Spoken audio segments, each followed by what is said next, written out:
Abdullajon qariganimizda bizga yaxshiroq qaraydi dadasi. Bu nima deganing onasi? Dada qo'limni yuvib keling. To'g'risi ham dadasi. Abdullajon qoladi, Oybek chiqadi. Bu uyda meni aytganim bo'ladi. Abdullajon, tayyorgarligingni qil. Ko'chib chiqasan. Xo'p. Dadasi, bu nima qilgan? Ko'char.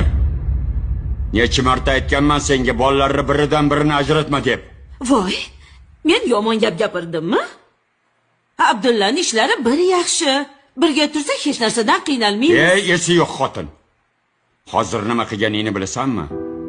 Bir o'g'lingni ko'kka ko'tarding, ikkinchisini yerga ko'mding. Voy. Oybekning ishlari zo'r paytda Abdullaga dom oldiruvding. Endi Abdulla bilan yashamoqchimisan? Bir narsani yaxshilab eshitib qo'y. Erkak kishini omadi bilan hazillashma. Undan ko'ra ikkala o'g'lingni ham duo qil. Ikkalasini ham ishlari yurishib ketsin. Men Och, yop og'zingni. Sen onasan. Shuni unutma.